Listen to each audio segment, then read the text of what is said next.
Dear CG thinkers, welcome! Today's menu, roasted GPU. Going from this render to this one, yeah, your computer's gonna feel it. Just take a look at those GPU stats during the render. We are hitting 500 watts. So yeah, better make sure your fans are working.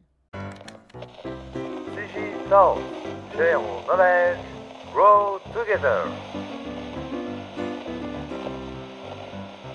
Alright, let's get into it. The problem I ran into, the way I surveyed it, and what it actually teaches us about cycles. So, while working on my procedural clouds for my add-on Materializer, the first result wasn't great. Now, I've been using Blender for 10 years, so of course, first thing you do is crank up the number of volumetric bounces. And since I've got a decent setup, I went all in. Let's say 16 bounces, but honestly, still not that great. It's procedural, details should be infinite, clouds should stand up more clearly, right? So I tried increasing the density, thinking it would make them more opaque, sharper edges, stronger silhouettes, but nope. Even with ridiculous density values, it just looked like fog, not clouds. Then I noticed this little section right here, the volume setting. First thing that stands out, this big number, max steps 1024. That seems more than enough. In fact, even if I drop it to 64, there is barely any difference. But then you see these two sliders mentioning something called step rate. And yep, that's where the magic happens. Lower that value and boom! The clouds finally look right. Now, what kind of wizardry is that? Let's break it down. Imagine a volume and a light ray passing through it. Depending on the size of the object, Blender automatically, and that's the issue, decides how far apart each sampling point is. It keeps adding these points until the ray exits the volume, or it hits the maximum steps limit, and at each of these steps, light bounces happen.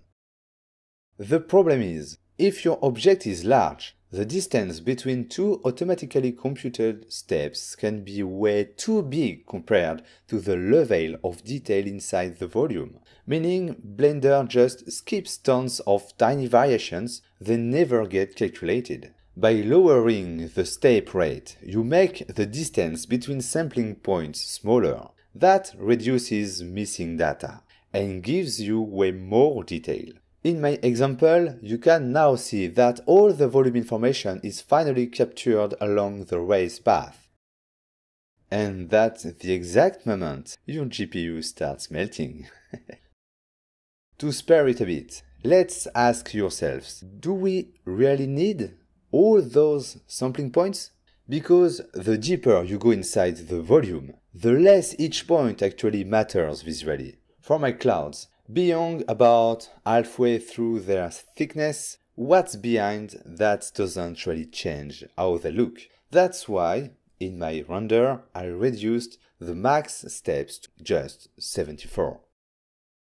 Alright, time for some comparisons. Here are a few renders where I varied both of the maximum steps and the number of volumetric bounces. And yeah, I do love torturing my hardware, draining all the uranium from our power plants, but hey, it's for science. So, what do we see? Beyond 16 bounces, light doesn't pass any further through the clouds. Their brightness stays the same.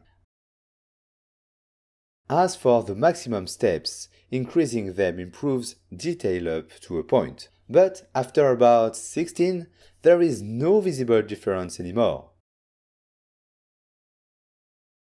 So for me, the ideal setup is step rate at the minimum 0.01, max steps around 16, and volumetric bounces also 16. So, what about you? Ready to fry your computer and drain your neighborhood's power grid? All for some beautiful clouds? Of course, this demo scene was made using my add-on Materializer. That's where the clouds come from. If you don't have it yet, you will find the description down in the description. Alright, see you next time. And remember, we get tired of everything except learning. Bye bye.